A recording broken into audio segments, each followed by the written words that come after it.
Mercenary Enrollment. Manga ini bercerita tentang Yuijin. Ialah salah satunya dari yang selamat dari kecelakaan pesawat saat dia masih kecil. Setelah itu, untuk bertahan hidup, Yuijin pun menjadi tentara bayaran selama 10 tahun.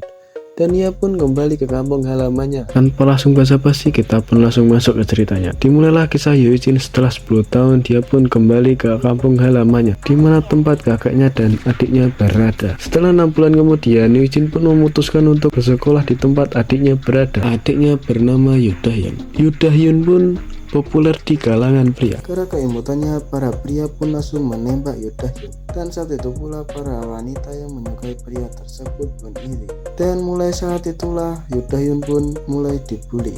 Ia pun bernama Hejin. Hejin pun mau meminjam baju olahraganya Yudahyun, tetapi Yudahyun pun tidak mau meminjamkannya. Hejin pun tidak terima dan ia pun menampar kepalanya Yudahyun. Yuijin pun masuk kelas dan memperkenalkan dirinya terhadap teman sekelasnya. Pas mau ke bangku, Lee Jae-hyun pun mengeluarkan kakinya. Yuijin pun menyadarinya dan menatap Lee Jae-hyun, dan Lee Jae-hyun pun menjadi kesal. Guru pun bertanya, "Kenapa kau berdiri di situ?" Yuijin pun meminta maaf dan dia pun masuk ke bangkunya. Gurunya meminta Park Young-chan membantu Yuijin karena duduk di sampingnya. Yuijin pun berbincang kepada Park Young-chan. Sore pun tiba, waktunya pulang sekolah.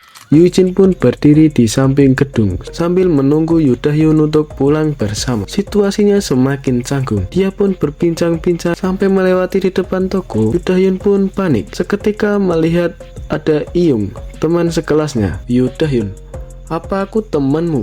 Yudahyun pun langsung gemeteran. Yuijin pun langsung menatap ke tempat Iyung. Kribo pun kesal dan berdiri. "Hei, bajingan kecil, apa kau mau mati? Cobalah bersikap keren di depan adikmu." Yuijin pun langsung mengabaikannya. Dia pun langsung menarik bajunya Yuijin. Dan di tengah-tengah kejadian tersebut, Yudahyun pun langsung meminta maaf kepada Kribo. Iyung pun tertawa dan Dahyun pun gemeteran dan panik. Yuijin pun langsung menggenggam Kribo. Ia pun kesakitan. Yuijin pun langsung melepas tasnya dan jaketnya dan jalan ke arah Dahyun sambil menenangkannya. Kribo pun mau memukul Yuijin, tapi dia memukul dengan cepat ke arah muka Kribo. Hidung Kribo pun langsung berdarah. Iyung pun langsung panik. Botak yang berada di dekat Iyung langsung keringat dingin. Yuijin pun langsung lari ke arah botak tersebut dan memukulinya. Botak pun langsung pingsan.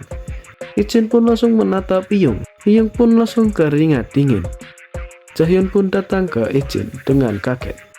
Yuijin pun langsung datang ke arah Dahyun dan mengajaknya pulang, dan Dahyun pun memberikan jaketnya. Mereka berdua pun berbincang-bincang sambil pulang. Sesampainya di rumah, dia pun ditanyai oleh kakeknya, "Bagaimana hari pertamamu, Yuijin? Apa ada masalah?" Tentu tidak. Setelah itu pun keluarganya Yuijin langsung tidur.